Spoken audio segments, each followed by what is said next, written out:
नमस्कार, कहानी बैरल में आपका स्वागत है। लीजिए पेश है आचार्य चतुर्सेन शास्त्री द्वारा लिखित उपन्यास वैशाली की नगरवधू, भाग 7। भगवान वादरायण बोले, सौम्य मधु, गंगा का विस्तार तो बढ़ता ही जाता है। उस ओर के जो ग्राम डूब गए थे वहां उपयुक्त सहायता भेज दी गई है ना? ब्रह्मचारी ने विनयावनत होकर कहा।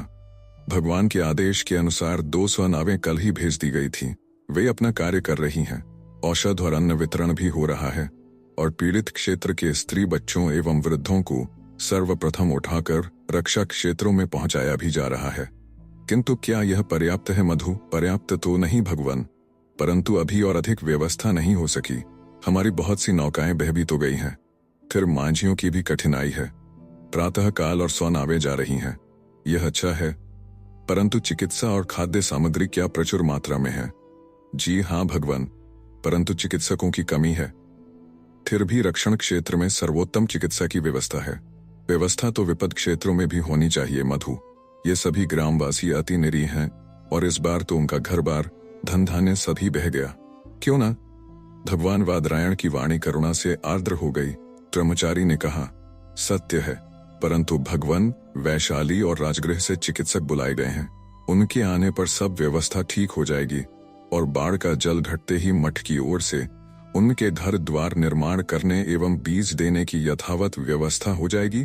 ऐसा ही होना चाहिए। परंतु क्या गणपति को तुमने सहायता के लिए नहीं लिखा? ये ग्राम तो वज्जीगण ही के हैं। जी हाँ भगवान, लिख दिया है। आशा है उपयुक्त सहायता शीघ्र मिल जाएगी। भगवान वादरायण हर हर करती गंगा की अपरिसीम धारा को देखते रहे। फिर कुछ देर बाद स्निग्ध स्वर में कहा, ठीक है मधु, सांध्य कृत्य का समय हो गया, चलो अब भीतर चलें। परंतु मधु, आज एक संभ्रांत अतिथि आने वाले हैं। वे गंगा की राह आएंगे या राजमार्ग से, यह नहीं कहा जा सकता। दोनों ही मार्ग अगम्य हैं, परंतु वे आएंगे अवश्य। तुम उनकी प्रतीक्षा करना और उनके विश्राम आदि की यत्न से सम्यक व्यवस्था कर देना तथा उषा काल में उन्हें मेरे पास गर्भगृह में ले आना। बटुक ने मस्तक नवाकर आदेश ग्रहण किया। फिर आगे आगे भगवान वादरायण व्यास और उनके पीछे वह ब्रह्मचारी दोनों मठ की ओर चल दिए। सांध्य कृत्य समाप्त हुआ। भगवान वादरायण गर्भगृह में चले गए। ब्रह्मचारी उन्हें गर्भगृह के द्वार तक पहुंचाकर पादवंदन करके प्रांगण में लौट आया। अन्य वटुक भी अपने अपने स्थानों को लौट गए। पार्षदगण इधर उधर दौड़ धूप करके अपना अपना काम करने लगे। अनावश्यक दीप बुझा दिए गए। अपना कार्य समाप्त करके पार्षदगण भी विश्राम के लिए चले गए। केवल वही तरुण ब्रह्मचारी प्रांगण में रह गया। पार्षदों को उसने कुछ आवश्यक आदेश दिए। गुरुपद के आदेशों की पूर्ति भी उसने यथासाध्य की। फिर वह एक मरमर स्तंभ पर पीठ का सहारा ले एक व्याघ्र चर्म पर चुपचाप बैठकर कुछ चिंतन करने लगा। आकाश में बादल घिर रहे थे। उनके बीच कभी कभी चतुर्थी का क्षीणकाय चंद्र दीख पड़ता था, जिससे रात्रि का अंधकार थोड़ा प्रतिभासित हो उठता था। एकाध तारे भी कभी कभी दृष्टिगोचर हो जाते थे। ब्रह्मचारी कभी आंखें बंद किए और कभी खोलकर देख लेता था। उसका ध्यान गुरुपद की आज्ञा पर था। कौन वह सम्मान्य अतिथि आज रात को आने वाले हैं, जिनके लिए गुरुपद ने इतने यत्न से आदेश दिया है? उन्हीं की अभ्यर्थना के लिए उसने हठपूर्वक रात्रि जागरण करने का निश्चय कर लिया। तो दंड रात्रि व्यतीत होने पर उस नीरव रात्रि में उसे प्रतीत हुआ जैसे सुदूर पर्वत उपत्यका से कुछ अस्फुट शब्द रुक रुक कर आ रहा है। थोड़ी ही देर में वह सावधान होकर सुनने लगा। वह समझ गया कि अश्वपद की ध्वनि है। अश्व एक नहीं, अधिक हैं। कुछ ही देर में मठ के पीछे के प्रांत द्वार पर प्राचीर के निकट कुछ आहट प्रतीत हुई। वह समझ गया कुछ अश्वारोही उधर आए हैं। वह झटपट अपने उत्तरवासक को कमर में लपेटकर मठ के प्रांत द्वार पर गया। अंधेरे में पहले कुछ नहीं दिखा। फिर देखा कोई 10 हाथ के अंतर पर एक मनुष्य की छाया है। पार्श्व में 2 अश्व हैं।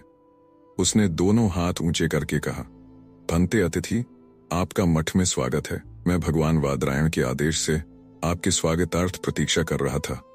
ब्रह्मचारी के वचन सुनकर छाया मूर्ति अंधकार से आगे बढ़ी। मंदिर के क्षीण आलोक में ब्रह्मचारी ने देखा वह एक वृद्ध भट्ट है। उसके शस्त्र तारों के क्षीण प्रकाश में चमक रहे थे। वृद्ध ने मस्तक झुकाकर ब्रह्मचारी को अभिवादन करके कहा, हमें क्षमा करें भंते, मार्ग में बहुत वर्षा होने से हमें अति विलंब हो गया और असमय में आपको कष्ट देना पड़ा। कोई हानि नहीं, भगवान ने मुझे प्रथम ही आदेश दे दिया था। परंतु इतना कहकर भी ब्रह्मचारी कुछ असमंजस में पड़ गया। वह सोचने लगा, यह साधारण वृद्ध भट्ट ही क्या वह सम्मान्य व्यक्ति है जिसने उसे भंते कहकर और अभिवादन करके अपनी लघुता प्रकट की है, वह ध्यान से आगंतुक को देखने लगा। आगंतुक ने कहा, भगवान वादरायण त्रिकालदर्शी हैं, और तब पीछे खड़ी दूसरी छाया मूर्ति की ओर देखा। ब्रह्मचारी ने उसे अभी नहीं देखा था। वह छाया मूर्ति भी आगे बढ़ी। ब्रह्मचारी उसे उस धूमिल प्रकाश में देखकर स्तंभित हो गया। वह स्वप्न में भी नहीं सोच सका था कि जिस सम्मान्य अतिथि की वह प्रतीक्षा कर रहा था, वह कोई महिला है। उसने एक ही दृष्टि से देखा। महिला असाधारण सुंदरी और गौरवशालिनी है। उसने आगे बढ़कर युवा ब्रह्मचारी से मधुर शब्दों में कहा, भंते ब्रह्मचारिन, हम लोग बहुत थक गए हैं। वस्त्र भी सब भीग गए हैं। अश्वों को भी दाना पानी नहीं मिला। कष्ट करके अभी हमारे विश्राम की व्यवस्था कर दीजिए। प्रभात में हम भगवान वादरायण की पादवंदना करेंगे। असुविधा के लिए क्षमा कीजिए। तरुण ब्रह्मचारी को जब गुरुपद ने आग्रहपूर्वक एक संभ्रांत अतिथि के आने का संकेत किया है, तब वह अवश्य ही कोई महामहिम अतिथि होगा, ऐसा समझकर युवक विनय से बोला, देवी इधर से पधारें। आगे आगे ब्रह्मचारी और उसके पीछे अतिथि पेचीदे मार्गों से घूमते हुए मठ के भीतर प्रांगण में आए। वृद्ध भट्ट ने संकोच से कहा, किंतु आश्व, व्यवस्था हो जाएगी, आप चिंता न करें। फिर कोई नहीं बोला। ब्रह्मचारी ने एक सुसज्जित कक्ष में अतिथियों को ला खड़ा किया। कक्ष में विश्राम और सुख के सब राजसी साधनों को देखकर अतिथि स्तंभित रह गए। महिला ने मृदु मंद हास्य से कहा, भगवान वादरायण का ऐसा वैभव है। ब्रह्मचारी ने संकुचित होकर कहा, समुचित व्यवस्था नहीं कर सका। गुरुपद ने संध्या समय ही आदेश दिया था। आपको कोई आवश्यकता हो तो कहिए। नहीं नहीं, कुछ नहीं, हमें केवल विश्राम ही की आवश्यकता है। तो देवी सुख से विश्राम करें। थोड़ा गर्म दूधा और हविष्यान्न मैं अभी भिजवाता हूँ। साधु ब्रह्मचारिन, किंतु भगवान वादरायण को हमारे आगमन की सूचना होनी आवश्यक है। उसकी आवश्यकता नहीं, भगवान का आदेश है। कल उषा काल में गुरुपद के आपको दर्शन होंगे। मैं स्वयं आपको गर्भगृह में ले जाऊंगा। जैसी भगवान वादरायण की इच्छा। तो अब हम विश्राम करेंगे। ब्रह्मचारी विनय से मस्तक झुकाकर मठ के बाहरी प्रांगण की ओर धीरे धीरे अग्रसर हुआ। मठ के बाहरी प्रांगण में सन्नाटा था। वह प्रांगण को पार करता हुआ विश्राम के लिए अपनी कुटिया की ओर मठ के उत्तर प्रांत से जा रहा था। मठ के उत्तर द्वार की पीठिका के निकट एक एकांत स्थान पर उसकी कुटिया थी। वहां जाने के लिए उसे विस्तृत संपूर्ण प्रांगण, अंतर्भूमि और बाहरी विस्तृत भूभाग पार करना पड़ा। अभी केवल 2 स्थूल दीप बाहरी दीपाधारों में जल रहे थे। उन्हीं के प्रकाश में उसने देखा, उत्तर द्वार के सम्मुख बड़ी पौर के निकट एक मनुष्य मूर्ति दीप स्तंभ के नीचे खड़ी है। प्रथम उसे भ्रम हुआ, फिर निश्चय होने पर उसने उसके तनिक निकट जाकर पुकारा, कौन है? उत्तर संक्षिप्त मिला, अतिथि। ब्रह्मचारी ने बिल्कुल निकट जाकर देखा। अतिथि असाधारण है। वह एक दीर्घकाय, बलिष्ठ एवं गौरवर्ण पुरुष है। उसकी मुखाकृति अति गंभीर, आकर्षक और प्रभावशाली है। उसकी बड़ी बड़ी आंखों से शक्ति का स्रोत बह रहा है। उसके वस्त्र बहुमूल्य हैं। उष्णीश की मणि उस अंधकार में भी शुक्र नक्षत्र की भांति चमक रही है। कमर में एक विशाल खड्ग है और हाथ में एक भारी बर्छा। खड्ग पर मणिमाणिक्य जड़े हैं जो उस अंधकार में भी चमक रहे हैं। वह थकित भाव से अपने बर्छ का सहारा लिए खड़ा है। देखकर ब्रह्मचारी 2 कदम पीछे हट के ससंभ्रम आगे बढ़कर उसने कहा, भंते, मैं आपकी क्या सेवा कर सकता हूँ? मुझे रात्रि व्यतीत करने को थोड़ा स्थान चाहिए, और यदि थोड़ा गर्म दूध मिल जाए तो अत्युत्तम है। ब्रह्मचारी कुछ असमंजस में पड़कर बोला, किंतु इस समय उपयुक्त नहीं। नहीं, आयुष्मान शिष्टाचार की आवश्यकता नहीं। भगवान वादरायण के पुनीत स्थान में सब उपयुक्त है। तब आप आइए मेरी कुटी में। और बातचीत नहीं हुई। कुटी में आकर ब्रह्मचारी ने दीप जलाया। इस बार उसने फिर अतिथि की ओर देखा। अपनी क्षुद्र एवं दरिद्र कुटिया में इस अतिथि के लाने के कारण वह संकुचित हो गया। कुटिया छोटी ही थी। उसके बीच में एक काष्ठ फलक पर कृष्णाजिन बिछा था। एक भद्रपीठ पर जल का पात्र, थोड़ी पुस्तकें और 1-2 आवश्यक वस्तुएं ही वहां थीं। हाँ, प्रकुंडे पर 2 उत्तम धनुष, एक विशाल बरखा तथा कई उत्कृष्ट खड्ग लटक रहे थे। अतिथि ने क्षण भर में ही दृष्टि घुमाकर सारी कुटिया और वहां की सामग्री को देख डाला। फिर हंसकर कहा, तो यह तुम्हारी ही कुटी है आयुष्मान? जी हाँ भंते। और ये पुस्तकें, कृष्णाजिन, सब मेरे ही उपयोग की हैं। बहुत ठीक, परंतु ये शस्त्रास्त्र? उन्होंने हठात एक धनुष को दीवार से खींचकर क्षण भर ही में उसकी प्रत्यंचा चढ़ा दी। तरुण ने अतिथि के असाधारण सामर्थ्य और हस्तलाघव से चमत्कृत होकर कहा, कभी कभी गुरुपद मुझे अभ्यास कराते हैं साधु आयुष्मान, इसकी कभी आवश्यकता पड़ सकती है। उन्होंने रहस्यपूर्ण हास्य होंठों पर लाकर धनुष को दीवार पर टांग दिया। तो मैं इस कृष्णाजिन पर विश्राम करूंगा, किंतु तुम, मेरे लिए बहुत व्यवस्था है भंते। इस पात्र में दूध है और सूखा हुआ कौशेय प्रवार और कौजव खूंटी पर है। ठीक है आयुष्मान, किंतु तुम्हारा नाम क्या है? माधव भंते, किंतु गुरुपद मुझे मधु कहते हैं, तो मैं भी यही कहूंगा। मधु आयुष्मान, अब मैं भी विश्राम करूंगा। क्या भगवत्पाद में निवेदन करना होगा? नहीं नहीं, प्रभात में देखा जाएगा। बटुक क्षण भर कुछ सोचकर चला गया। वह सोच रहा था, यह अधिकारपूर्ण स्वर से बात करने वाला तेजस्वी अतिथि कौन है, और वह असाधारण महिला। आज दो महार्घ अतिथि मठ में आए हैं, परंतु गुरुपद ने तो एक ही का संकेत किया था। वह संकेत किसके प्रति था? बहुत देर तक बटुक विचार करता रहा। फिर वह अलिंद के एक स्तंभ का ढांसना लगाकर सो गया। गर्भगृह में माधव ब्रह्मचारी के साथ हठात अम्बपाली को आते देख भगवान वादरायण व्यास ने आश्चर्य मुद्रा से कहा, अरे देवी अम्बपाली। माधव ब्रह्मचारी ने ज्यों ही वह अतिश्रुत नाम सुना, वह अचकचाकर अम्बपाली की ओर ताकता रह गया। अम्बपाली ने पृथ्वी पर गिरकर प्रणिपात किया। भगवान वादरायण ने स्वस्ति कहकर कहा, तुम्हारा कल्याण हो जनपद कल्याणी अम्बपाली कहो। तुम्हारा यह अकस्मात आगमन क्यों?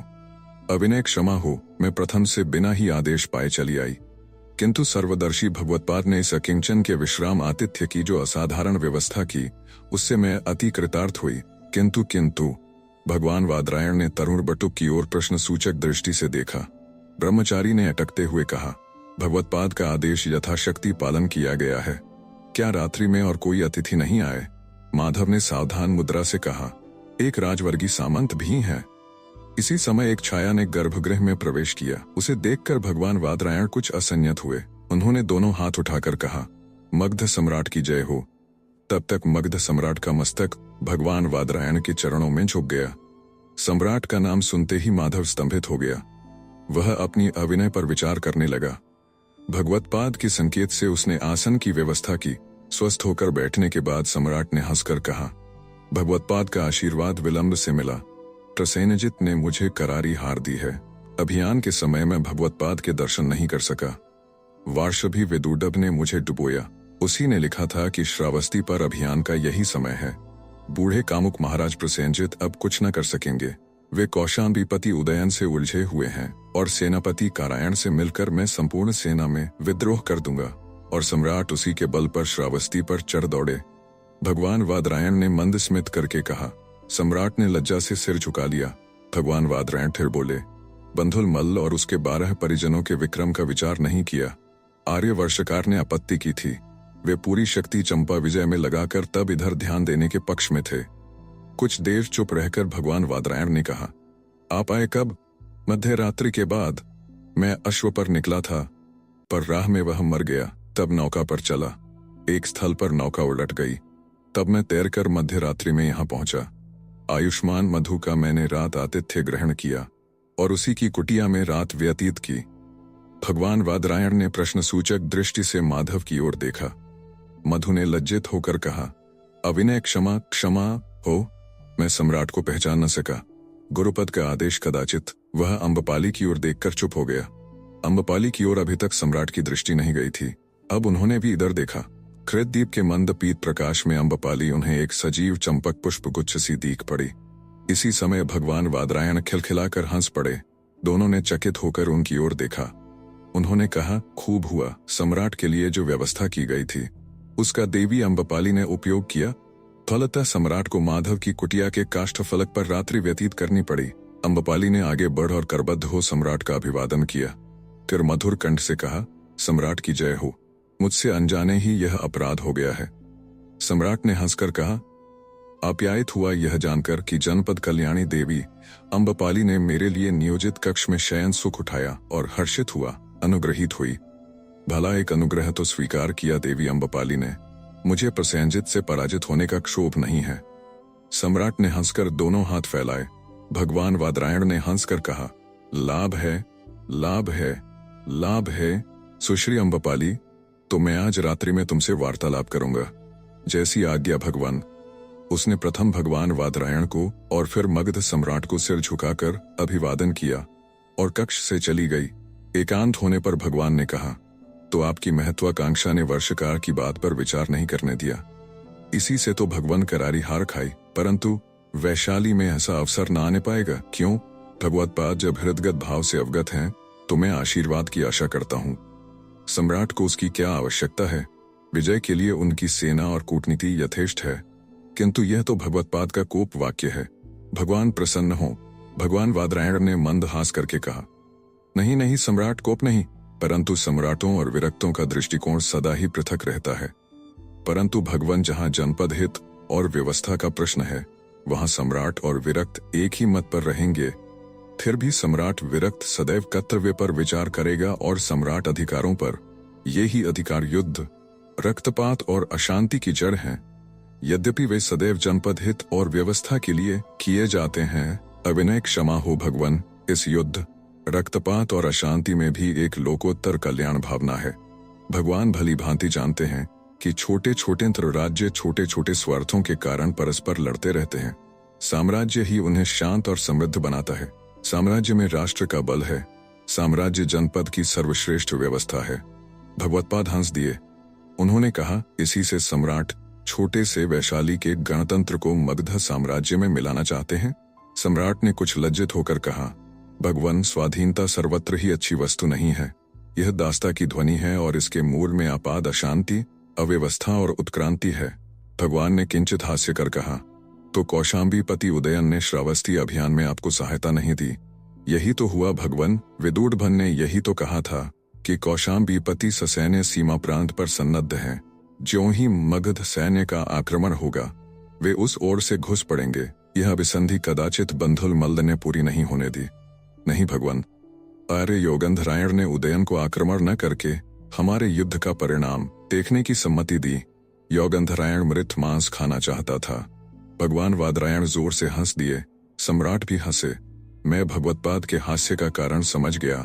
कदाचित कौशाम्बीपति योगंधरायण की सम्मति अमान्य करते, पर गांधार नंदिनी कलिंग सेना का अनुरोध न टाल सके। देवी कलिंग सेना ही के लिए उदयन ने कोसल पर आक्रमण किया था, परंतु कलिंग सेना ने ही जब यह संदेश भेजा कि मैंने कोसलेश को आत्मसमर्पण कर दिया है, कौशाम्बीपति का मेरे लिए अभियान धर्मसम्मत नहीं है, तब कौशाम्बीपति निरुपाय हो युद्ध विरत हो गए। भगवान वादरायण ने कहा, तो सम्राट अब नित्य कर्म से निवृत्त हो विश्राम करें। अभी और बातें फिर होंगी। वे उठ खड़े हुए। सम्राट भी उठे। भगवान ने कहा, मधु सम्राट के लिए। सम्राट ने बाधा देकर कहा, नहीं नहीं भगवान, मधु की कुटिया मुझे बहुत प्रिय है और मधु उससे भी अधिक, कदाचित इसलिए कि वह साधु कम और सैनिक अधिक है। भगवान, मुझे मधु जैसे सैनिकों की बड़ी आवश्यकता है, तो सम्राट जैसे प्रसन्न हो। तीनों गर्भगृह से बाहर निकले। अम्बपाली ने अपने कक्ष में सम्राट को आमंत्रित किया। सम्राट के आने पर उनका अर्घ्यपाद्य से सत्कार करके अम्बपाली ने उन्हें उच्च पीठ पर बिठाकर कहा, तो क्या मैं आशा करूं कि सम्राट ने मेरा अपराध क्षमा कर दिया? कौन सा अपराध? पहले अभियोग उपस्थित होना चाहिए। अम्बपाली ने मंद स्मित करके कहा, गुरुतर अपराध सम्राट। मैंने सम्राट के लिए व्यवस्थित कक्ष और अभ्यर्थना का अपहरण जो किया, यह अपराध तो बहुत प्रिय है और सुखद है। देवी अम्बपाली, मैं चाहता हूं मेरे जीवन के पल पल में देवी यह अपराध करें। देव क्या ऐसी ही भावुकता से न्याय विचार करते हैं? यदि अभियुक्त कोमल कवि कल्पना की सजीव प्रतिमूर्ति हो तो फिर सम्राट क्या और वधिक क्या, उसे भावुक बनना ही पड़ेगा। देव, यह तो मगध सम्राट की वाणी नहीं है। सत्य है देवी अम्बपाली, यह एक आतुर प्रणय का आत्मनिवेदन है। सम्राट की जय हो। देवराज महिषी के प्रति अन्याय कर रहे हैं। देवी अम्बपाली प्रसन्न हो, वे सम्राट के साथ अत्याचार कर रही हैं। किस प्रकार देव? वहां खड़ी रहकर, यहाँ पास आकर बैठो। एक तथ्य सुनो प्रिय। अम्बपाली ने एक पीठ पर बैठते हुए कहा, देव की क्या आज्ञा होती है? सुनो प्रिय, सम्राट पर करुणा करो। इसे प्रसेनजित से ही पराजित नहीं होना पड़ा। शांतन पापन, क्या देव कोई दूसरी दुर्भाग्य कथा सुनाना चाहते हैं? कथा नहीं, तथ्य प्रिय। इस भाग्यहीन बिंबसार को प्रणय क्षेत्र में तो जीवन के प्रारंभ में ही हार खानी पड़ी है।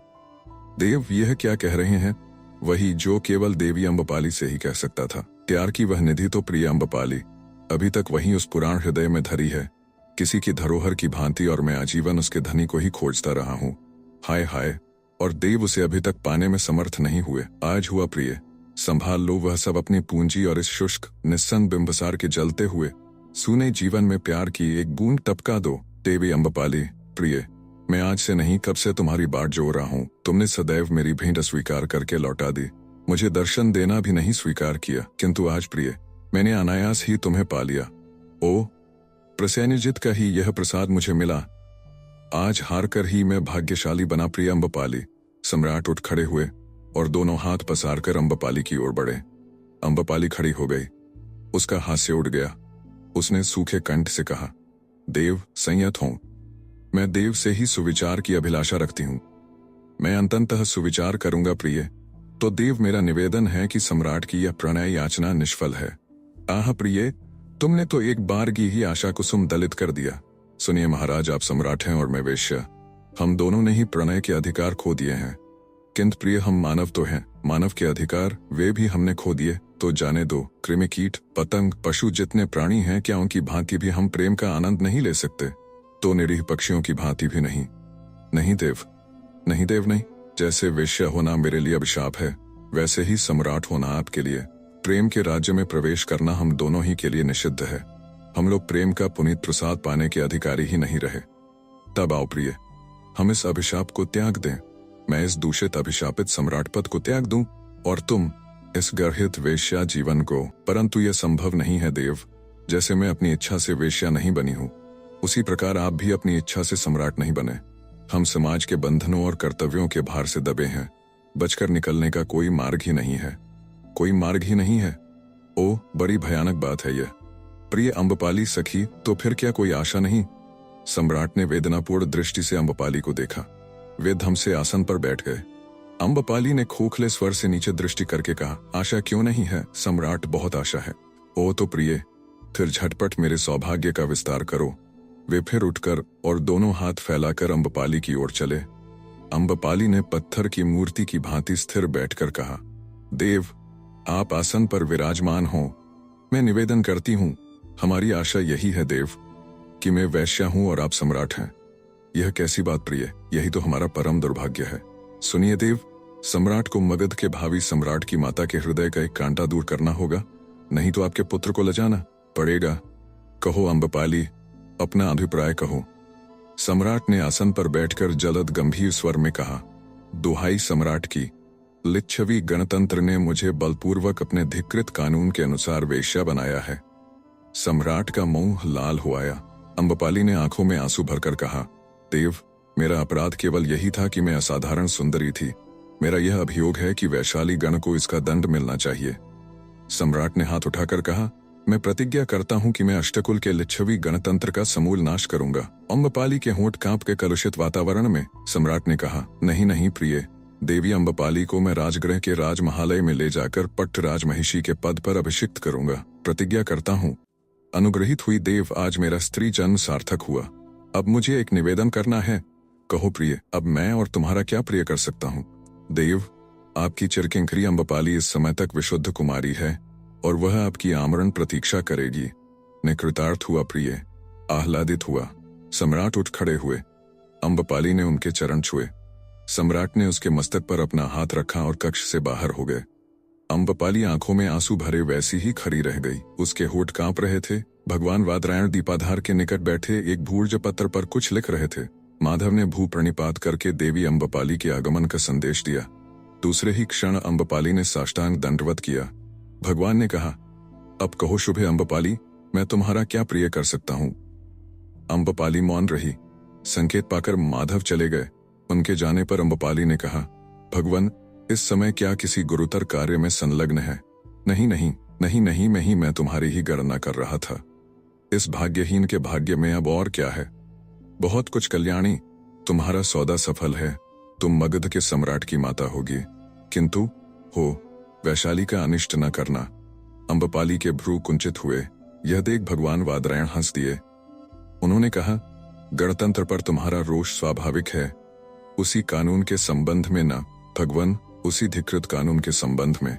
पर यह बात तो अब पुरानी हुई। फिर तुमने उसका मुंह मांगा शुल्क भी पाया, अब भी तुम्हारा रोष नहीं गया। नहीं भगवान नहीं, फिर ये सौभाग्य मगध सम्राज्ञी न होते हुए मगध साम्राज्य की राजमाता का लांछित हास्यास्पद पद। अम्बपाली ने घृणा से होंठ सिकोड़े और क्रोध से उसके नथुने फूल गए। भगवान वादरायण विचलित नहीं हुए। वे मंद स्मित करते अचल बैठे रहे।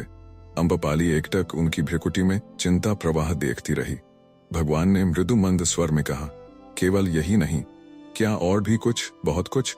बहुत कुछ? वह क्या? भगवत्पाद क्षण भर गहन चिंता में डूबे रहे, फिर जलद गंभीर वाणी में बोले, शुभे अम्बपाली, तुम विश्व विश्रुत साध्वी प्रसिद्ध होगी। भगवान, मैं अधम वेश्या। शुभे, जिसके चरणतल की अपेक्षा मगध साम्राज्य का चक्र भी लघु है, उसे यह आत्म प्रताड़ना शोभा नहीं देती। फिर उन्होंने भाव गंभीर हो दोनों हाथ उठाकर कहा, तुम्हारा कल्याण हो, परंतु तुम वैशाली की जनपद कल्याणी हो। एक बार तुमने आत्मदान करके वैशाली को गृह युद्ध से बचा लिया था। अब अपने तामसिक रोष में जनपद का अनिष्ट न करना। व्यक्ति से समष्टि की प्रतिष्ठा भी बड़ी है, स्वार्थ भी बड़ा है। व्यक्ति का स्वार्थ यह है, परंतु समष्टि का स्वार्थ उपादेय। भगवत्पाद यह कहकर कुछ देर मौन रहे, फिर बोले, त्याग संसार में महाश्रेष्ठ है। त्याग से अरिष्ट अनिष्ट सब टल जाते हैं। तुम जब देखो कि तुम्हारे द्वारा वैशाली का, उत्तराखंड के इस एकमात्र गणतंत्र का अनिष्ट हो रहा है, तब कोई महान त्याग करना, अनिष्ट टल जाएगा। मेरा यह वचन भूलना नहीं शुभे, नहीं तो वह महासौभाग्य तुम्हें प्राप्त नहीं होगा। मैं याद रखूंगी भगवान। तुम्हारा कल्याण हो भद्रे। अब तुम अपने आवास को जाओ।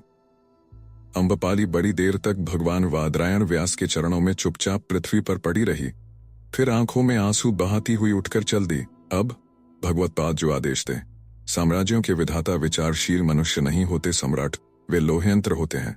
वे अपनी गति पर तब तक चलते जाएंगे जब तक वे टूटकर चूर चूर नहीं हो जाते। उनकी राह में जो आएगा उसी का विध्वंस होगा। किंतु भगवान, जन्म का मूल उद्देश्य निर्माण है, विध्वंस नहीं। फिर बाधाएं यदि ध्वस्त न हो तब निर्माण का अतिरेक भी एक अभिशाप है सम्राट। यदि निर्माण ही के लिए ध्वंस हो, नहीं भगवान, आवश्यकता ही के लिए निर्माण होता है, तो जनपद को सैन्य बल से आक्रांत करने की क्या आवश्यकता है? निरंतर युद्ध कितनी घृणा, संदेह और वैर बिखेरते हैं, परंतु व्यवस्था भी तो स्थापित करते हैं। व्यवस्था जहां अधिकार पर आरूढ़ होती है, वहां जनपद कल्याण नहीं होता। वह व्यवस्था जनपद कल्याण के लिए होती भी नहीं, अधिकारारूढ़ कुछ व्यक्तियों ही के लिए होती है, जिनकी आवश्यकताएं इतनी बढ़ जाती हैं कि वे जनपद का संपूर्ण प्राण, धन और श्रम अपहरण करके भी भूखी और प्यासी ही बनी रहती है। किंतु भगवान, शक्ति का विराट संगठन सदैव जनपद का रक्षण करता है। कहाँ कुरुक्षेत्र में आर्यों और शंकरों की चरम शक्ति का प्रदर्शन हुआ, परंतु शक्ति संचय के द्वारा जनपद कल्याण करने में वासुदेव कृष्ण कृत्य नहीं हुए। कुरुक्षेत्र में केवल महाविनाश ही होकर रह गया। इसमें दोष कहाँ था? आपात दोष था। किस सदुद्देश्य से कुरुक्षेत्र में 18 अक्षौहिणी सैन्य का संहार किया गया? जनपद कल्याण की किस भावना से पृथ्वी के लाखों तरुणों को बर्बर पशु की भांति उत्तेजित करके एक दूसरे के हाथ से निर्दयता पूर्वक वध करा डाला गया? पांडवों को राज्य का भाग दिलाने के लिए जनपद का इतना धन जन क्यों क्षय किया गया? सम्राट, आज आप भी वही प्रयोग कर देखिए। नई नई सेनाएं भर्ती कीजिए, उनके द्वारा जनपदों को लुटवाइए, फिर उस लूट का कुछ स्वर्ण उन भाग्यहीन मूर्ख तरुण सैनिकों के पल्ले बांध दीजिए जो निरर्थक नरहत्या को वीर कृत्य समझते हैं। कुछ उन पुरोहित ब्राह्मणों को दीजिए जो आपकी यशोगाथा गा गा कर यह प्रचार करें कि आपका यह सामर्थ्य और अधिकार देवी है और यज्ञ के देवता आप पर प्रसन्न है। बस शेष संपदा आप जैसे चाहे भोगिए, लक्षावधि निरीह जनपद उसे सहन कर जाएगा। भगवान वादरायण कुछ देर दूर क्षितिज में टिमटिमाते तारे को देखते रहे, फिर उन्होंने कहा, सम्राट, आर्यों ने अपने पाप का फल पा लिया। उन्होंने जीवन में भूलों पर भूलें की। भारत की उर्वरा भूमि में आकर भी उन्होंने अपना विनाश किया। हिमालय के उस ओर से आने वाली कुरु पांचालों की शाखाओं से यदि उत्तर कुरु के भरतों का संघर्ष न होकर दोनों की संयुक्त जाति बनती तो कैसा होता? परंतु उत्तर कुरु के देवगण अपनी विजय के गर्व में मत्त रहे, वहीं खप गए। आर्यावर्त में उनका प्रसार ही न हो पाया। इधर ये पौरव दक्षिण में द्रविड़ों को आक्रांत कर उनसे मिल गए। आर्यों की यह पहली भूल थी। इसके बाद उन्होंने राजन्यों की, पुरोहितों की, फिर विषों की न्यारी न्यारी शाखाएं चलाईं। अनुलोभ प्रतिलोभ विवाह प्रचलित किए। ब्राह्मणों ने दक्षिणा में और क्षत्रियों ने विजयों में सुंदरी दासियों के रेवड़ भर लिए। परिणाम वही हुआ जो होना था। अनगिनत वर्ण संकर संतानें उत्पन्न होने लगी। पहले उन्होंने उन्हें पिता के कुलगोत्र में ही रखा और दाय भाग भी नहीं दिया, परंतु बाद में उन्हें इन आर्यों ने अपने कुलगोत्र से च्युत कर दिया। दाय भाग तब भी नहीं दिया। पहले प्रतिलोभ संतान ही संकर थी, अब अनुलोभ प्रतिलोभ प्रत्येक संतान संकर बना दी गई और उन्हें अपना उपजीवी बनाकर उनकी पृथक जातियां बना दी गईं। यह आर्यों की दूसरी भूल थी। सभी संकर मेधावी, परिश्रमी, सहिष्णु एवं उद्योगी थे। जैसा कि होता ही है, आर्य अधिकार मदपी, मद्यप, आलसी, घमंडी और अकर्मण्य होते गए। अब वे या तो थोथे यज्ञाडंबरों की हास्यास्पद विडंबना में फंसे हैं या कोरे कल्पित ब्रह्मवाद में। इसी से सम्राट आज आर्यों में प्रसेनजित जैसे सड़े गले राजा रह गए। आज संपूर्ण भरतखंड में आर्य केवल प्रजावर्गीय रह गए हैं। राज सत्ता उन कर्मठ संकरों के हाथ में आती जा रही है। एक दिन भाग्यहीन प्रसेनजित अति दयनीय दशा में प्राणों के भार को त्यागेगा। किंतु भगवान, मेरा स्वप्न क्या सत्य होगा? जम्बूद्वीप पर अखंड साम्राज्य स्थापन का, इसके लिए तो पूर्व में आपका उद्योग चल ही रहा है। उधर पश्चिम में पार्श्व सम्राट भी इसी आयोजन में है, परंतु भगवान, आर्य कभी उसे न अपनाएंगे। क्यों नहीं? बहुत बार उसने इंद्रपद ग्रहण किया है। सभी आर्यों ने तो उसका पूजन किया, किंतु वासुदेव कृष्ण ने जो उसका प्रबल विरोध किया था, वह क्या भगवान को विदित नहीं? क्यों नहीं? भगवान, मैं शिशुनाग वंशी बिंबसार वासुदेव कृष्ण का अनुवंशी हूँ, आर्य नहीं। मैं पार्श्व सम्राट का विरोध करूंगा। सम्राट की इस वासना को मैं जानता हूँ, तो भगवत्पाद का अब मुझे क्या आदेश है? सम्राट तुरंत राजगृह जाए। किस लिए भगवान? राजगृह में कुछ घटनाएं होने वाली हैं, अच्छी या बुरी, यह सम्राट को समय पर मालूम होगा, परंतु उन्हें दोनों ही प्रकार की घटनाओं को देखने की आशा रखनी चाहिए। यही भगवत्पाद का मुझे आदेश है। राजगृह में शीघ्र ही श्रमण गौतम पहुंचेंगे। वे सम्राट को समुचित आदेश देंगे। भगवान वादरायण फिर नहीं बोले। एक बारगी ही वे समाधिस्थ हो गए। इसी समय मधु ने कहा, सम्राट के सैनिक आ पहुंचे हैं।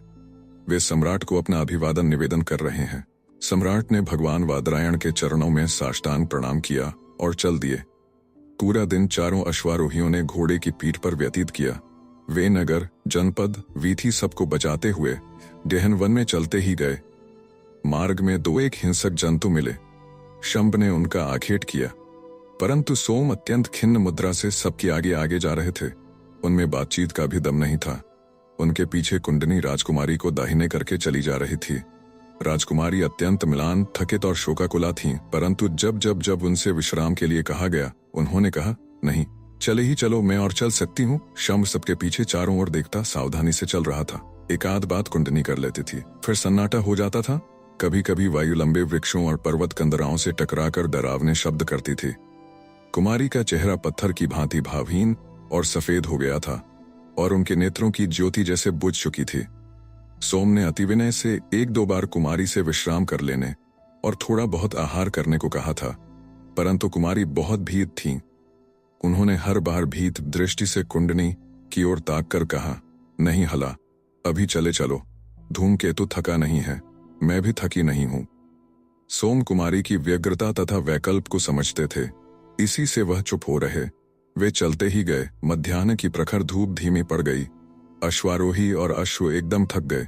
सोम ने एक ऊंचे स्थान पर चढ़कर चारों ओर दृष्टि फेंकी।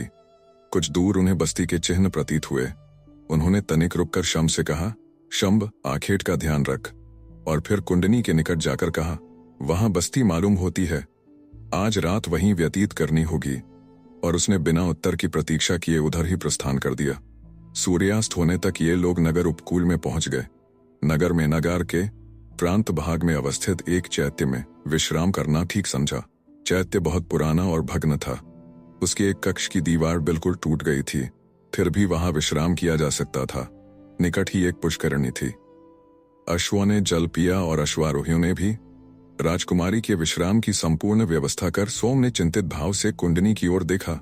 शंभ ने एक सांभर मारा था। उसकी ओर निराशा से ताक कर सोम ने कहा, कुंडनी, यह क्या राजनंदिनी के आहार के लिए यथेष्ट होगा, परंतु किया क्या जाए, नगर में जाने से कदाचित थोड़ा दूध मिल सके, परंतु आज आखेट पर ही रहें। शंभ अपनी सफलता पर बहुत प्रसन्न था। सांभर बहुत भारी था। उसने जल्दी जल्दी राजकुमारी और कुंडनी के विश्राम की व्यवस्था की और हरिणी का मांस भूनने लगा। सोम ने कहा, तनिक इधर उधर में देख लूं, यदि थोड़ा दूध मिल जाए। उन्होंने अपना बर्छा उठाया और चल दिए। निवृत्त होकर कुंडनी ने कुमारी के मनोरंजन की बहुत चेष्टा की। वह उनके निकट आकर बातें करने लगी। कुंडनी ने कहा, राजकुमारी प्रसन्न हो, भाग्य दोष से समय कुसमय जीवन में आता ही है। इतना खिन्न न हो राजकुमारी, खिन्न नहीं हूँ हला, लज्जित हूँ। तुम्हारे और तुम्हारे इस सौम्य दास के उपकार के लिए कब कैसे बदला चुका सकूंगी। राजकुमारी, हम सब तो आपके सेवक हैं। आपको कभी सुखी देखकर हमें कितना आनंद होगा। कुंडनी ने आर्द्र होकर कहा। किंतु सखी, क्या सचमुच वह वीर तुम्हारा दास है? राजकुमारी ने नीची दृष्टि से सोम की ओर देखकर कहा। मेरा ही नहीं, आपका भी राजनंदिनी। नहीं नहीं, उसका तेज शौर्य सत्साहस श्लाघ्य है। वह तो किसी भी राजकुल का भूषण होने योग्य है। फिर उसका विनय और कार्य तत्परता कैसी है, इसकी उसे शिक्षा मिली है हला। क्या नाम कहा? सोम? हाँ सोम, हाँ। और उस दास के दास का नाम शंभ? जी हाँ, दास के दास का शंभ। कुंडनी हंस दी। राजकुमारी होठों ही में मुस्कुराई। उन्होंने कोमल भाव से कहा, सखी, इस विपन्नावस्था में ऐसे अकपट सहायक मित्रों से दासवत व्यवहार करना ठीक नहीं है। वे हमारे आत्मीय ही है। किंतु राजनंदिनी, दास दास हैं, सेवा उनका धर्म है। उनके प्रति उपकृत होना उन्हें सिर चढ़ाना है।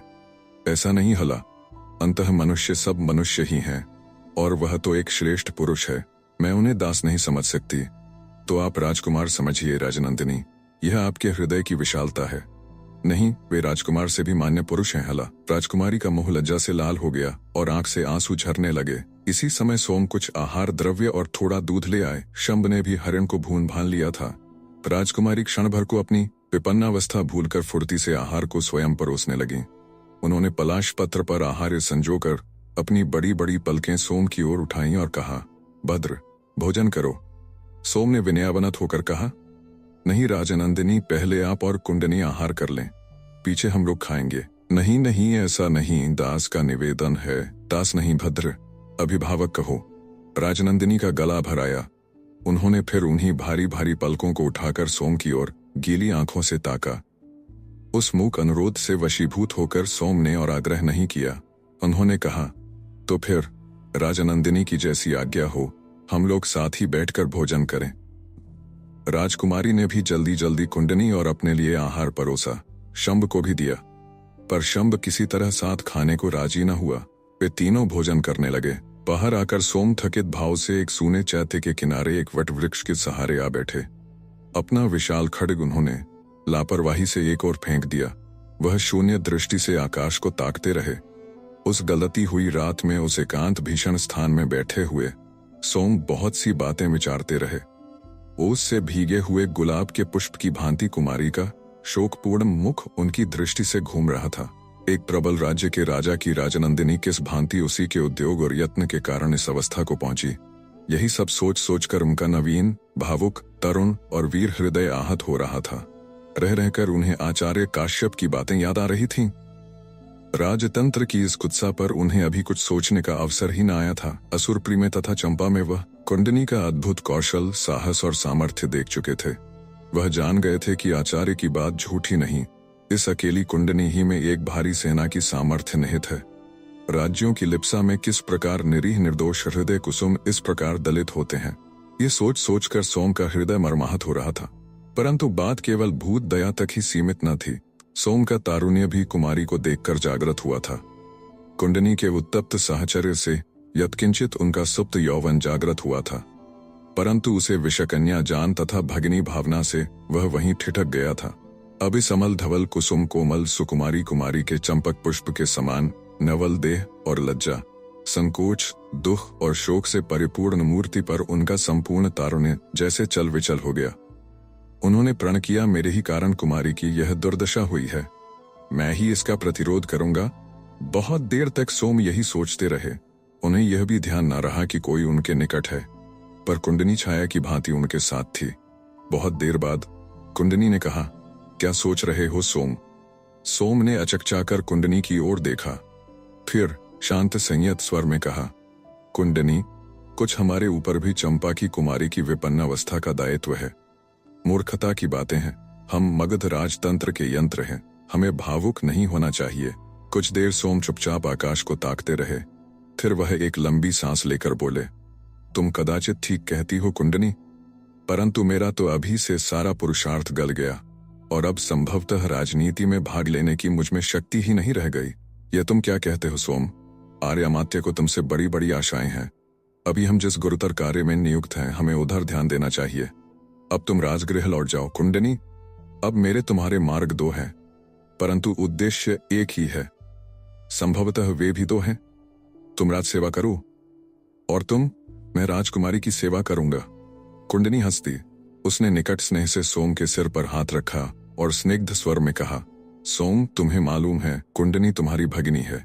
जानता हूं सो तुम्हारा एकांत हित कुंडनी को छोड़ और दूसरा कौन करेगा। तो तुम मेरा हित करो। क्या करूं? कहो कहो। राज सेवा त्याग दो, कुंडनी ने हंसकर कहा, और तुम्हारे साथ रहकर राजकुमारी की सेवा करूं। इसमें हंसने की क्या बात है कुंडनी? क्या यह सेवा नहीं है?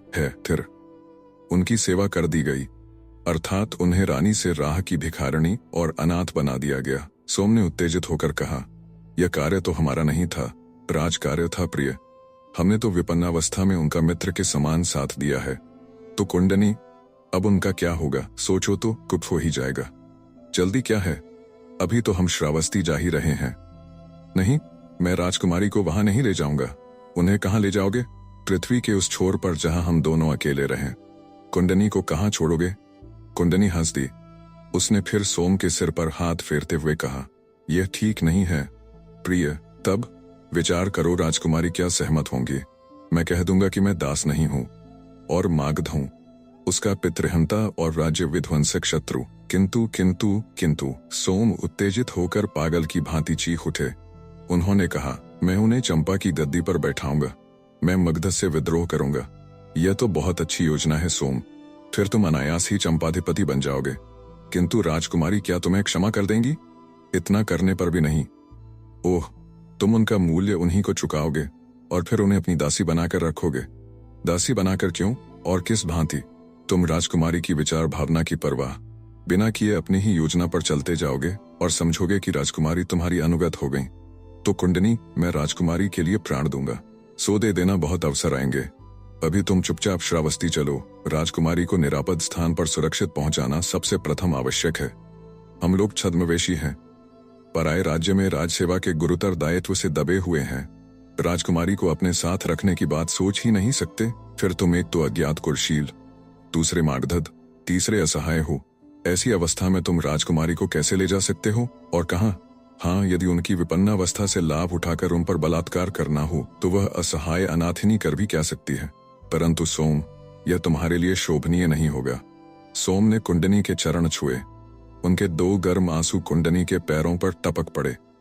सोम ने कहा, कुंडनी स्वार्थवश में अधम विचारों के वशीभूत हो गया। तुम ठीक कहती हो, उन्हें निरापद स्थान पर पहुंचाना ही हमारा प्रथम धर्म है। तो अब तुम सोचो, बहुत रात हो गई, हमें एक पहर रात रहते ही यह स्थान त्यागना होगा। मैं शंभ को जगाती हूं, वह प्रहरी का कार्य करेगा। सोम ने और हठ नहीं किया। वह वहीं वृक्ष की जड़ में लंबे हो गए। कुंडनी ने स्नेहपूर्वक उत्तरीय से उनके अंग को ढक दिया और फिर एक स्निग्ध दृष्टि उन पर फेंक कर मठ में चली गई। 3 दिन तक ये यात्री अपनी राह निरंतर चलते रहे। वे अब रात्रि भर चलते और दिन निकलने पर जब धूप तेज होती तो किसी वन या पर्वत कंदरा में आश्रय लेते, आखेट भून कर खा लेते। श्रावस्ती अब भी काफी दूर थी। चौथे दिन प्रहर रात्रि गए। जब उन्होंने यात्रा प्रारंभ की तब आकाश में एकाध धौले बादलों की दौड़ धूप हो रही थी। षष्ठी का क्षीण चंद्र उदय हुआ था। राह पथरीली और ऊबड़ खाबड़ थी, इसलिए चारों यात्री धीरे धीरे जा रहे थे। इसी समय अकस्मात सामने दाहिने पार्श्व पर कुछ अश्वारोहियों की परछाई दृष्टिगोचर हुई। सोम ने कहा, सावधान हो जाओ। कुंडनी, नहीं कहा जा सकता कि ये मित्र हैं या शत्रु, दस्यु भी हो सकते हैं। उन्होंने खड्ग कोष से निकाल लिया। कुंडनी और शंभ ने धनुष पर बाण सीधे कर लिए। इसी समय एक बाण सनसनाता हुआ सोम के कान के पास से निकल गया। तत्काल कुंडनी ने बाण संधान किया। उसे संकेत से रोककर सोम फुर्ती से वाम पार्श्व में घूम गए। वहां एक चट्टान की आड़ में उन्होंने आश्रय लिया। कुंडनी और राजकुमारी को वहां छिपाकर तथा शंभ को उनकी रक्षा का भार देकर अश्व को चट्टान के ऊपर ले गए। उन्होंने देखा शत्रु 50 से भी ऊपर हैं और उन्होंने उन्हें देख लिया है और वे उस चट्टान को घेरने का उपक्रम कर रहे हैं। सामने एक घाटी और उसके उस पार प्रशस्त मार्ग है। घाटी बहुत तंग और लंबी है। ये सब देखकर वे तुरंत ही कुंडनी के निकट आ गए। उन्होंने कहा, शत्रु 50 से भी अधिक हैं और संभवतः उन्होंने हमें आते देख लिया है। क्या करना होगा? कुंडनी ने स्थिर स्वर से कहा। सोम ने व्यग्र भाव से कहा, कुंडनी, चाहे भी जिस मूल्य पर हमें राजकुमारी की रक्षा करनी होगी। हम 4 हैं और शत्रु बहुत अधिक। यदि किसी तरह हम घाटी के उस पार पहुंच जाएं तो फिर कुछ आशा हो सकती है। राजकुमारी को साहस करना होगा। पहले तुम, पीछे राजकुमारी, उसके बाद शंब और फिर मैं घाटी को पार करेंगे। हम तीनों में जो भी जीवित बचे वह राजकुमारी को श्रावस्ती पहुंचा दे। मैं शत्रु का ध्यान आकर्षित करता रहूंगा। तुम तीर की भांति पार जाकर चट्टान की आड़ में हो जाना। मैं उधर जाकर शत्रु पर तीर फेंकता हूं। तीर की ओर शत्रु का ध्यान जाते ही तुम घूमकर घाटी पार हो जाना। मेरे दूसरे तीर पर राजकुमारी और तीसरे पर शंब। इतना कह सोम धनुष पर बाण चढ़ा चट्टान की दूसरी ओर चले गए और वहां से कान तक खींचकर बाण फेंका। बाण एक योद्धा की पसली में घुस गया। वह चीत्कार करके पृथ्वी पर गिर पड़ा। कुंडनी ने एक मर्मभेदनी दृष्टि राजकुमारी पर डाली। अश्व पर आसन जमाया और एक ऐड मारी। सैंधव अश्व तीर की भांति छलांग लगाकर घाटी के पार हो गया।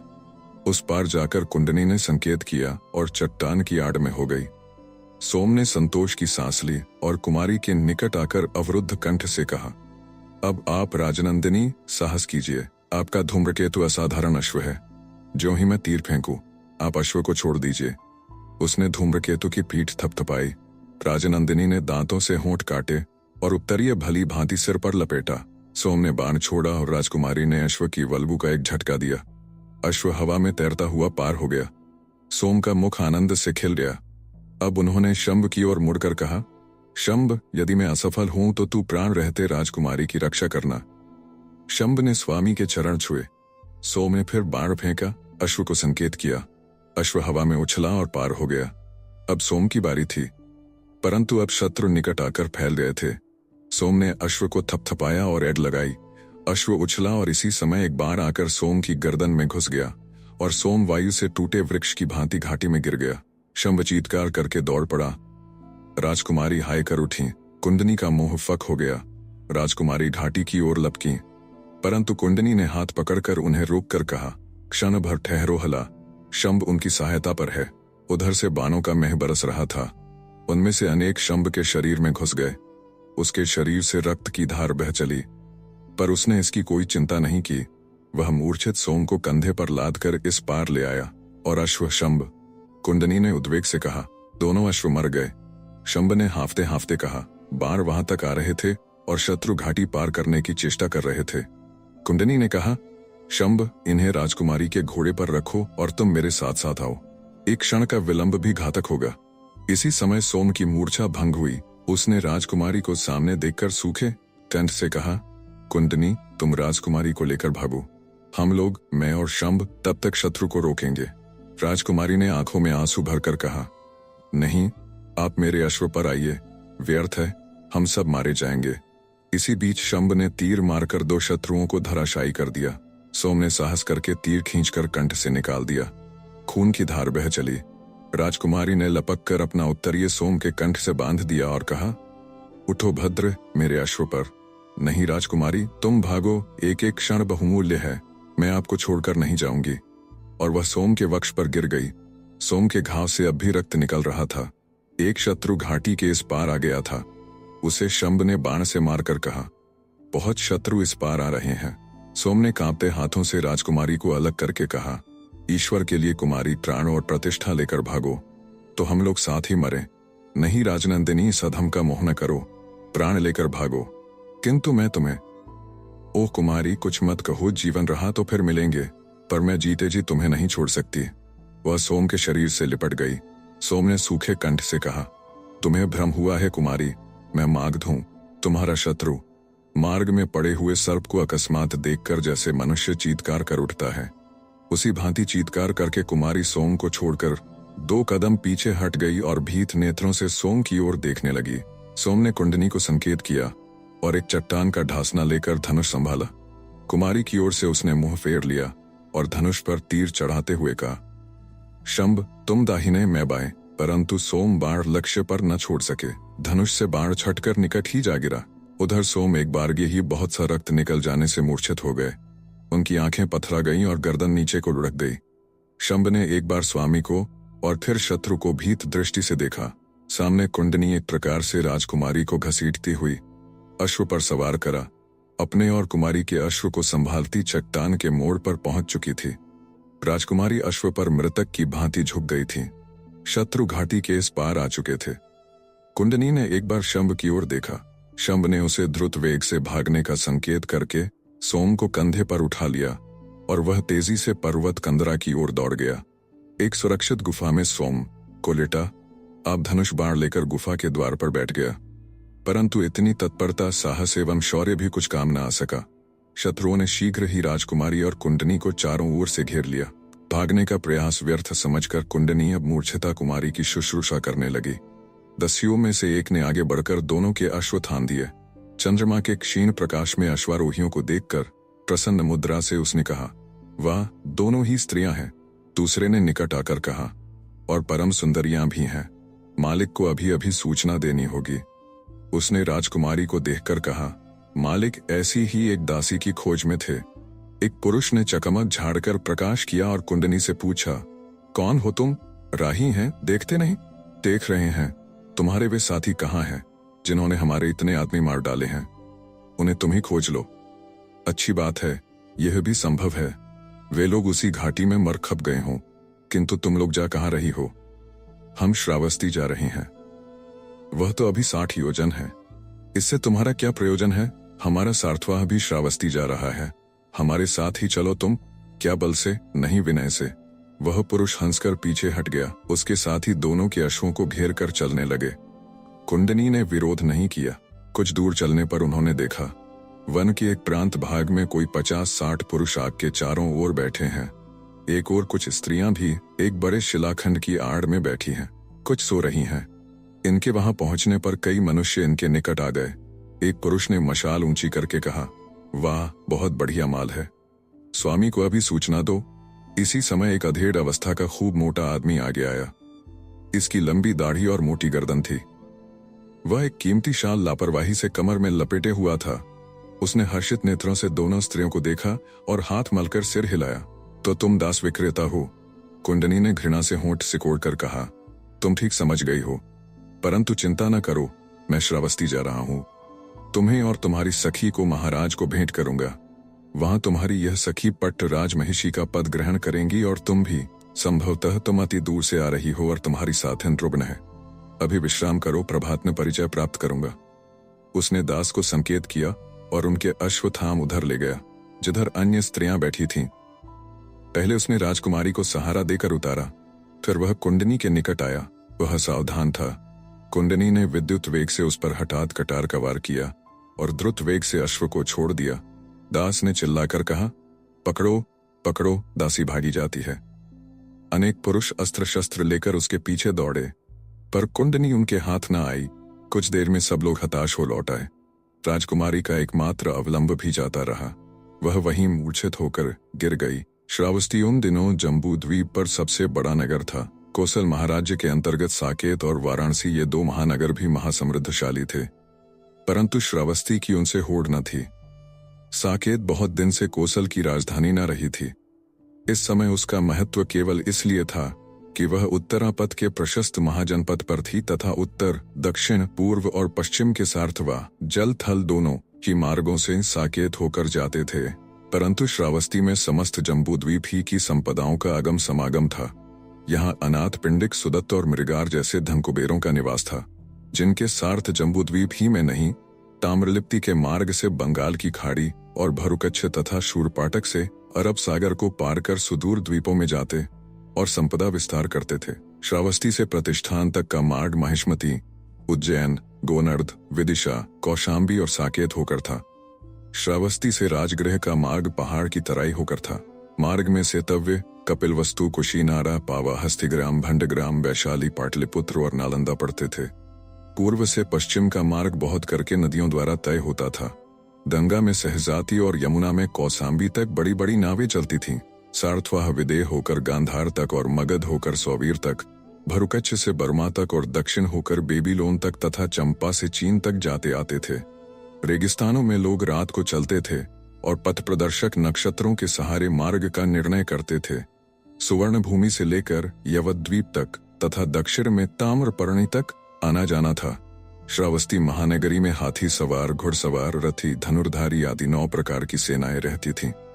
कोसल राज्य की सैन्य में यवन, शक, तातार और हूण भी सम्मिलित थे।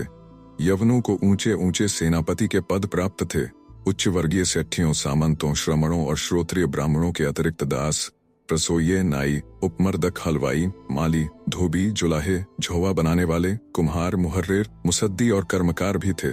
कर्मकारों में धातु, लकड़ी और पत्थर पर काम करने वाले, चमड़े, हाथी दांत के कारीगर, रंगाई वाले, जौहरी, मछली मारने वाले, कसाई, चित्रकार आदि अनगिनत थे। रेशम, मलमल, चर्म, कारचोबी का काम, कंबल, औषधि, हस्तिदंत, जवाहर, स्वर्णाभरण आदि के अनगिनत व्यापारी थे। जातियों में ब्राह्मण, महाशाल, क्षत्रिय, सामंतों का उच्च स्थान था। इनके बाद सेठजन थे, जो धन संपदा में बहुत चढ़े बड़े थे। देश विदेश का धन रत्न इनके पास खिंचा चला आता था। उन दिनों देश में 10% ये सामंत, ब्राह्मण और 90% सेठजन सर्वसाधारण की कमाई का उपयोग करते थे। इन 90% में 20% तो दासी थे, जिनका समाज में कोई अधिकार ही न था। शेष 70% जनसाधारण के तरुण इन सामंतों और राजाओं के निरर्थक युद्धों में अपने प्राण देने को बलात् विवश किए जाते थे, और उनकी विवश युवती सुंदरी कन्याएं उनके अंतःपुरों की भीड़ में दासियों, उपपत्नियों आदि के रूप में रख ली जाती थीं।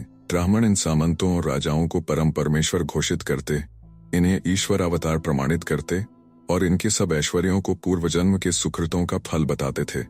इसके बदले में वे बड़ी बड़ी दक्षिणाएं फटकारते और स्वर्ण भूषिता सुंदरी दासियां दान में पाते थे। मगध सम्राट श्रेनिक बिंबसार को परास्त करके और कौशाम्बीपति उदयन की नियुक्ता गांधार नंदिनी कलिंग सेना को प्राप्त करके बूढ़े घमंडी कोसलेश प्रसेनजित बहुत प्रसन्न थे। इस विजय और हर्ष के उपलक्ष्य में उन्होंने राजसूय यज्ञ का अनुष्ठान किया था, जिसके लिए बहुत भारी आयोजन किया जा रहा था। महाराज अभी तक राजधानी में नहीं थे, साकेत में ही विराज रहे थे, परंतु श्रावस्ती में यज्ञ की तथा कलिंग सेना के विवाह की तैयारियां बड़ी धूमधाम से हो रही थीं। देश देशांतर के राजाओं, सामंतों और मांडलिकों ने विविध प्रकार की भेंटें भेजी थीं। व्यापारियों, अतिथियों, मुनियों और ब्राह्मणों के झुंड श्रावस्ती में चले आ रहे थे। श्रावस्ती के राजमहालय में कलिंग सेना का बड़े ठाट का स्वागत हुआ। समस्त पुरी सजाई गई। उसका अद्भुत सौंदर्य, नीलमी के समान उज्ज्वल नेत्र, चमकीले सोने के तारके से स्वर्ण केश और स्फटिक सी धवल गौर कांति एवं सुगठित सुस्पष्ट देहेष्टि देखकर संपूर्ण रनिवास आश्चर्यचकित रह गया। महाराज प्रसेनजित के रनिवास में देश विदेश की एक से एक बढ़कर सैकड़ों सुंदरियां थीं। कलिंग सेना के सामने सभी की आभा फीकी पड़ गई। उन सहस्राधिक रमणियों में उसके रूप को कोई पा ही नहीं सकती थी, परंतु कलिंग सेना जैसी रूप संपन्ना नारी थी, वैसी ही मानवती और विदुषी भी थी। वह गांधार के स्वतंत्र और स्वस्थ वातावरण में पली थी। तक्षशिला के निकेतन में उसने शिक्षा पाई थी। वह वेद, वेदांग, ज्योतिष और 14 विद्याओं के सिवा शस्त्र संचालन और अश्व संचालन में भी एक ही थी। उसने हठपूर्वक गांधार से श्रावस्ती तक अश्व की पीठ पर यात्रा की थी। राजमहल में उसे संपूर्ण सुख साधन संपन्न पृथक प्रासाद दिया गया था। इस समय श्रावस्ती में काफी भीड़ भाड़ थी, परंतु यह भी कलिंग सेना को अच्छी नहीं लग रही थी। उसने अभी पति को नहीं देखा था, पर उसने सुना था कि वे विगलित यौवन 70 वर्ष के बूढ़े, सनकी और स्त्रैण कापुरुष हैं। उसने इच्छा पूर्वक ही कौशाम्बीपति उदयन को त्याग कर इस बूढ़े राजा से विवाह करने की स्वीकृति दे दी थी, परंतु उसका प्रिय भाव उदयन की ही ओर था। प्रसेनजित के प्रति उसके मन में पूरी विरक्ति थी। महाराज के श्रावस्ती में लौटने पर उसका विवाह होगा, यह उसे मालूम था। उसकी तैयारियां भी वह देख रही थी और धैर्यपूर्वक बलि पशु की भांति उस दिन की प्रतीक्षा कर रही थी। उस तेजवती विदुषी स्त्री ने पिता के राजनीतिक स्वार्थ की रक्षा के लिए बलि दी थी, इसलिए वह चुपचाप सूनी दृष्टि से कौतूहलाक्रांत रनिवास को तथा अपने विवाह अनुष्ठान की तैयारी को देख रही थी, जिसके लिए उसके मन में अवज्ञा के पूरे भाव भर गए थे। आप सुन रहे थे कहानी बैरल से आचार्य चतुर्सेन शास्त्री द्वारा लिखित उपन्यास वैशाली की नगर वधू भाग 7। वीडियो पसंद आया तो इसे लाइक करिए और चैनल को भी सब्सक्राइब कीजिए।